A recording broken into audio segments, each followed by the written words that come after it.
Doctor గారు ఇప్పుడు ఈ మధ్య రిపోర్ట్ వచ్చింది, ఇండియాలో ఇన్ఫెర్టిలిటీ రేట్ బాగా పెరుగుతుంది అని. సో ఇందులో మేల్ ఇన్ఫెర్టిలిటీ కూడా పెరుగుతుందా? 100% అండి. మేల్ ఇన్ఫెర్టిలిటీ ఉంటే మీరేమైనా యాజ్ ఎన్ ఐవీఎఫ్ స్పెషలిస్ట్ మీరు డైట్ సజెస్ట్ చేస్తారా? ఒబేసిటీ ఉన్నప్పుడు మాత్రం అక్కడ we also screen for diabetes and thyroid. And అక్కడ డిస్టర్బెన్సెస్ ఉన్నప్పుడు we suggest nutrition, balance nutrition తీసుకోమని, న్యూట్రిషన్ అడ్వైస్ తీసుకోమని.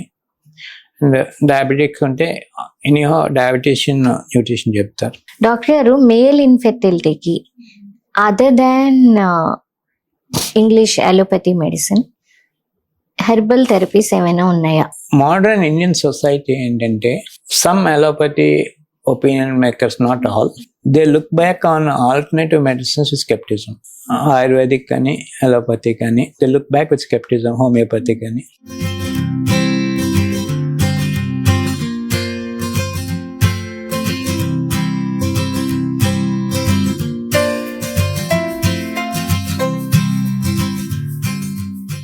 నమస్తే డాక్టర్ గారు. నమస్తే అండి. హౌ ఆర్ యూ అండి? ఐఎమ్ వెరీ వెల్ డాక్టర్ గారు, మీరు ఎలా ఉన్నారు? ఐఎమ్ ఫైన్ అండి. డాక్టర్ గారు, ఈవేళ నేను మేల్ ఫెర్టిలిటీ ఎక్కువ మాట్లాడిన విషయం గురించి మాట్లాడదాం అనుకుంటున్నాను.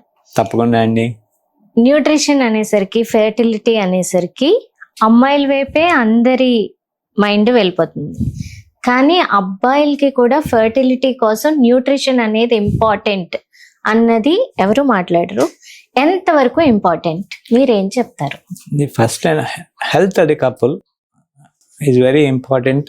ఫెర్టిలిటీ గురించి కపుల్ మీనింగ్ అంటే భార్య భర్త అని. But most of the time భర్త is forgotten. Male partner health సరిగ్గా లేదనుకోండి, యంగర్ పర్సన్కి న్యూట్రిషనల్గా డిస్టర్బెన్సెస్ ఉండి హెల్త్ ప్రాబ్లమ్స్ రావచ్చు. అదే క్రానిక్ హెల్త్ కండిషన్స్ ఉండొచ్చు. మనం న్యూట్రిషన్ గురించి మాట్లాడుకున్నప్పుడు ఒబేసిటీ కామనెస్ట్ న్యూట్రిషనల్ డిజార్డర్. అక్కడ గుడ్ క్వాలిటీ న్యూట్రిషన్ లేనప్పుడు, ఒబేసిటీ వచ్చినప్పుడు ఎడిపోస్ టిష్యూ అనేది ఎక్కువ వస్తుంది. Adipose tissue obesity BMI more than 30 ఉన్నప్పుడు ఎండోక్రైన్ గ్లాండ్ అయ్యి అది స్పర్మ్ ప్రొడక్షన్కి కొంత ఎఫెక్ట్ అవుతుంది. So first and foremost is excessive eating is not also good nutrition. And balance nutrition వేరు, ఎక్సెసివ్ ఈటింగ్ వేరు. ట్రెడిషనల్గా ఏమవుతుందంటే మోస్ట్ ఆఫ్ ద టైం సైంటిఫిక్గా అవుతే Mediterranean diet is a good diet అంటారు, where it contains lot of green leafy vegetables, less carbohydrates, more protein. అక్కడ ఏమవుతున్నదంటే balance nutrition ఉంటున్నది. That is historically or human ఎవల్యూషన్లో rice was not there from the beginning. Evolution of man కైండ్లో చూసుకున్నప్పుడు similarly wheat was not there. ఇవన్నీ civilization వచ్చిన తర్వాత crops. And ఎవల్యూషన్లో it was not carbohydrate rich diet, it was fibre rich and animal protein diet. అందుకనే Aryan civilization excavate చేసినప్పుడు animals బళ్ళాలు కనబడ్డాయి. And before modern era of civilization hunting వెళ్ళేవారు, fruits, animals, forest produce, natural produce. And that's what over simplify చేస్తే దానికి Mediterranean diet కి relation ఉంది, except olive oil. So అక్కడ lot of fibre, lot of fruits, high protein. Subsequently root based potatoes వచ్చినాయి, wheat based much much later. ఆ context లో చూసుకున్నప్పుడు evolution లో maybe we are eating the wrong type of diet. And దాంతోపాటు highly refined diet లో use చేసినప్పుడు మనకి ఏమవుతున్నదంటే ఈ ఫ్యాటీ యాసిడ్స్, కొన్ని different types of fatty acids, wrong fatty acids తీసుకోవటం, దాంతోపాటు ఒబిసిటీ వచ్చి, న్యూట్రిషనల్ డిజార్డర్స్ వచ్చి it's affecting fertility. So existing problem ఉన్న వాళ్ళకి అగ్రివేట్ చేస్తుంది. ప్రైమరీగా it does not cause problem. Suppose సంబడికి ప్రొడక్షన్ డిస్టర్బెన్స్ ఉందనుకోండి, ఈ కండిషన్ ఉంటే ప్రాబ్లం అగ్రివేట్ అవుతుంది. So we can say it's important cofactor. ఈ మధ్య రిపోర్ట్ వచ్చింది, ఇండియాలో ఇన్ఫెర్టిలిటీ రేట్ బాగా పెరుగుతుంది అని. సో ఇందులో మేల్ ఫెర్టిలిటీ కూడా ఒక కాజ్ అంటారు. మేల్ ఇన్ఫెర్టిలిటీ కూడా పెరుగుతుందా? 100% అండి. ఇదివరకు ఏంటంటే గుడ్ క్వాలిటీ స్టాటిస్టిక్స్ లేక అక్కడ ఓల్డర్ డేటా సెర్చ్ చేస్తే పై చార్ట్ లో 30% మేల్ ఫ్యాక్ట్ అనేవారు. అక్కడ 2 things ఉన్నాయి. Male was never given an importance. Millions of sperms ఉండి కొన్ని స్పర్మ్స్ ఉన్నా సరిపోతాయని చూసేవారు తప్ప male was never given much importance. After adequate research on the women then they realise అన్ని ఆన్సర్స్ అవ్వట్లేదు కనుక then they started researching male. ఒక ఫన్నీ థింగ్ ఏంటంటే neither gynecologist takes care of the male, neither the urologist takes care of the male fully. So అక్కడ gap వచ్చిందండి. Now they realize the gap in the last half a decade and more publications are coming in role of male factor. In fact WHO guidelines కూడా recent గా release చేసిన దాంట్లో కూడా మారినాయి. But at Krishna IVF we are insisting that a couple should come only అని almost 2 decades నుంచి చేస్తున్నాం. ఇక male and female should come for infertility workup అని.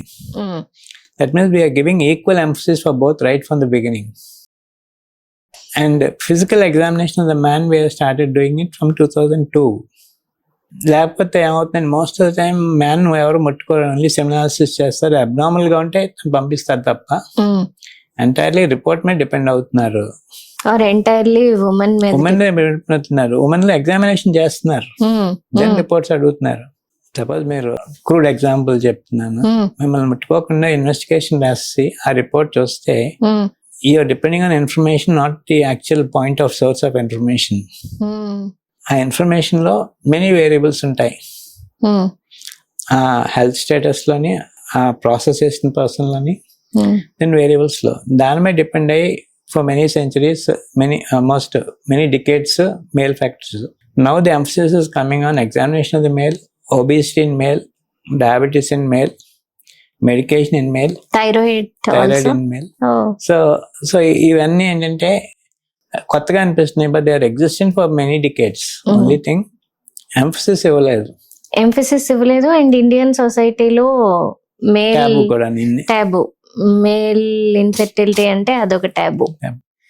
డాక్టర్ గారు, మీరు మెడిటేరియన్ డైట్ గురించి చెప్పారు కదా, సో మేల్ ఇన్ఫెర్టిలిటీ ఉంటే యాజ్ ఎన్ ఐవీఎఫ్ స్పెషలిస్ట్ మీరు డైట్ సజెస్ట్ చేస్తారా? ఒబేసిటీ ఉన్నప్పుడు మాత్రం అక్కడ we also screen for diabetes and thyroid. And అక్కడ డిస్టర్బెన్సెస్ ఉన్నప్పుడు we suggest nutrition, balance nutrition తీసుకోమని, న్యూట్రిషన్ అడ్వైస్ తీసుకోమని. అండ్ డయాబెటిక్ ఉంటే ఎనీహో డయాబెటీషియన్ న్యూట్రిషన్ చెప్తారు. వేరే ఫ్యామిలీ హిస్టరీలో యంగర్ హార్ట్ అటాక్స్ ఉంది, మేల్ ఫ్యాక్టర్ ఉన్నప్పుడు అప్పుడు లైపిడ్ ప్రొఫైల్ చేయిస్తాం. సో లైపిడ్ ప్రొఫైల్స్ అనేది తేడాగా ఉంటే దాని ప్రకారం డైట్ అడ్వైస్ చేస్తాం. బట్ బ్లైండ్గా మేల్ ఫ్యాక్టర్ ఉండి మిగతా పారామీటర్స్ హెల్దీగా ఉన్నాయనుకోండి, అక్కడ బేసికలీ ఒబేసిటీ లేకుండా ఉండి, బీపీ లేకుండా ఉండి, డయాబెటీస్ థైరాయిడ్ లేనప్పుడు అడిషనల్ డైట్ మీద పెద్ద ఎక్స్ట్రా ఎంఫసిస్ ఇవ్వాలి. బట్ రిస్క్ ఫ్యాక్టర్స్ ఉన్నప్పుడు మాత్రం అడ్వైస్ చేస్తాను. డాక్టర్ గారు, మేల్ ఇన్ఫెర్టిలిటీకి other than English allopathy medicine herbal therapies ఏమైనా ఉన్నాయా? మోడర్న్ ఇండియన్ సొసైటీ ఏంటంటే some allopathy opinion makers, not all, they look back on alternative medicines with scepticism. Ayurvedic కానీ అలోపతి కానీ they look back with scepticism, homeopathy కానీ. But what we don't realise is we are not expose to the depth of that field. ఇండియాలో ఒక problem ఏంటంటే cross functional interaction జరగదు. Cross functional interaction జరగనప్పుడు we're judging them with not the right kind of information. And అది medicines వాడినా some times మనం వద్దని చెప్తాం, because we don't understand that system. They might be less than 1% who understand from allopathy, who understands homeopathy or understands Ayurvedic. In fact, ఒక simple example చెప్పాం అనుకోండి, progesterone ఉందండి, family planning పిల్ల ఉంటుంది, ఆర్ పీరియడ్ టాబ్లెట్స్ ఇస్తాయి. It was extracted from the bark of Brazil Argentinian plant. Then subsequently extraction 1930s లో జరిగింది progesterone. Then the weight of that bark extract of progesterone was higher than the cost of gold. Subsequently Lilly's Laboratories and Pharmaceutical Company could synthesize a synthetic product. దానివల్ల it is ఈ present day పిల్ create చేయటం, present day drugs ఇవన్నీ it traces back to that first development, because progesterone is one of the primary hormones. Till late 37 it was not available. Mid 50s లో మనకి synthetic preparation వచ్చింది.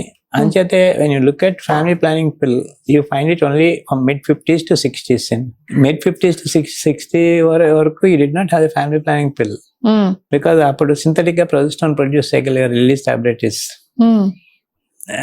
Then it wholly changed. Initially family planning పిల్ వచ్చింది, then anti oestrogen subsequent గా వచ్చింది. దాని ఏంటంటే egg release అవటానికి ఒక ఉమెన్ కదండి అమెరికాలో ఒక ఉమెన్ చేశారు.